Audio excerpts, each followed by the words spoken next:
j'ai demandé le 17e RJP parce que déjà le génie, c'est une arme qui m'intéressait.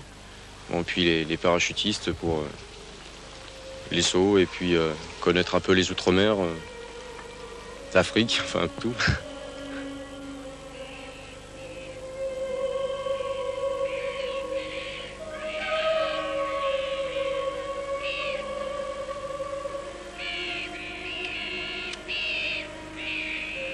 Ça donnait sur quel niveau, quel point?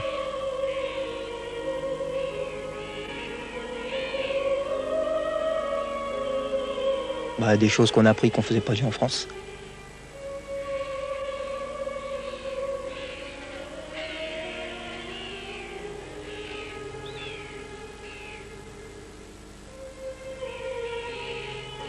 Et les minages vraiment tel quel, sur le terrain, vraiment les mines, et puis voir que c'est vraiment une mine, quoi. Pas déminer quelque chose, on sait très bien que c'est inoffensif, tandis que là...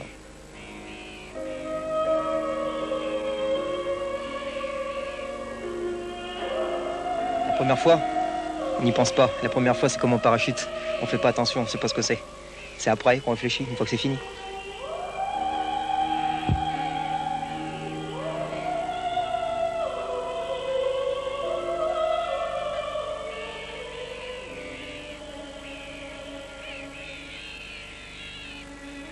Sur le moment, j'ai pensé, je vais en trouver comme tout le monde.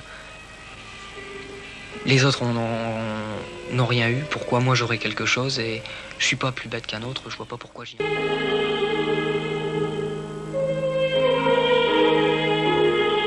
Moi je dis franchement, du moment où je tombe sur une mine, j'ai un courant électrique qui me traverse le corps.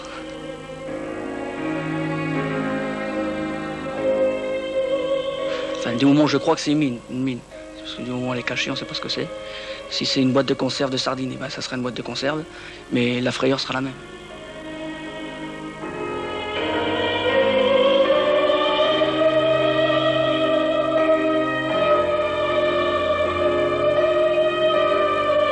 Et là, on n'a pas intérêt à se tromper.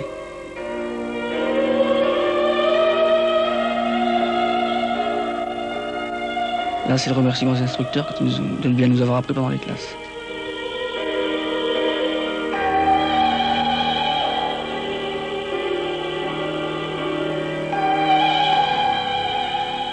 On sait qu'on est tous dans la même galère, de toute façon. Tous pareils.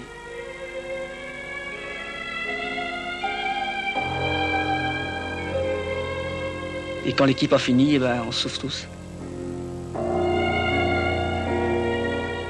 Et puis celui qui a trouvé sa mine, eh ben, il en parle, il est tout content. Celui qui n'a pas trouvé, il dit, ben, ça sera le tour prochain.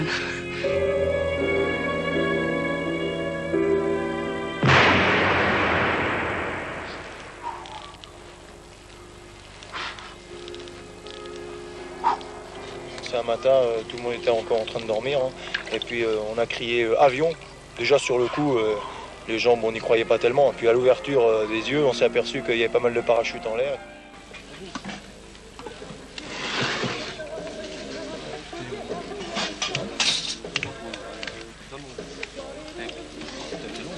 C'est comme ça que ça se passe.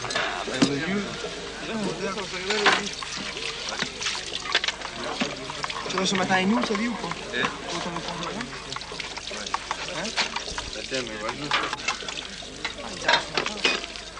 Bien, la première fois, on est arrivé sur le chantier. Comme tout ce qu'on a su ici en arrivant, c'était le renseignement des villageois, des gens par ici. À ce moment-là, on a su que tout autour de Faya, tout était miné. Il y a eu des reconnaissances avec hélico pour voir exactement ce qu'il en était. Et là, ils se sont rendus compte qu'en fin de compte, autour de la Palmeraie, tous les itinéraires pour sortir ou pour entrer, de toute façon, étaient minés. Le camp de base était dans Faya-Largeau. Et depuis les bombardements, on y avait construit des abris. Et la section solaire avec les Stinger, ce sont les missiles antiaériens, veillait en permanence. À 800 km au nord de N'Djamena, donc du dispositif français, on devait compter avant tout sur nous-mêmes.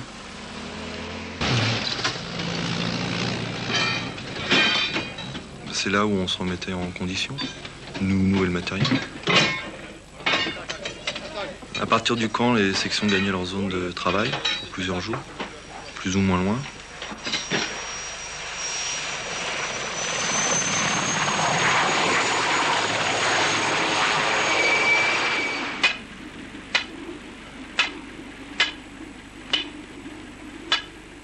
Quand l'itinéraire était reconnu non miné, on plantait des poteaux. C'était pour indiquer qu'entre les poteaux, on pouvait passer, la piste était sûre.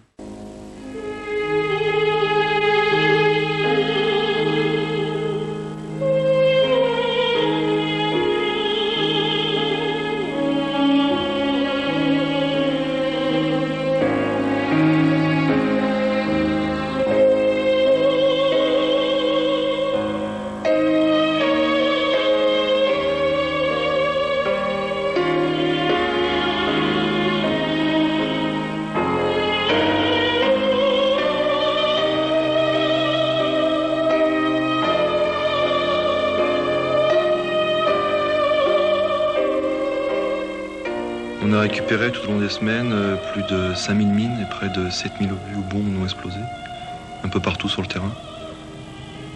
Alors on faisait des grandes fosses, on y ajoutait de l'explosif et on faisait sauter.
Son pied avait été coupé.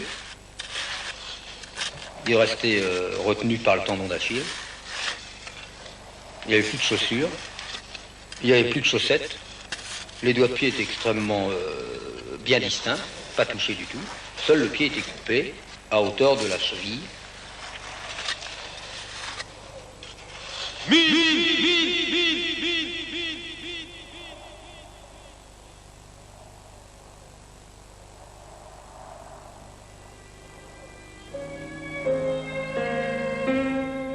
On sait qu'on est tous dans la même galère, de toute façon.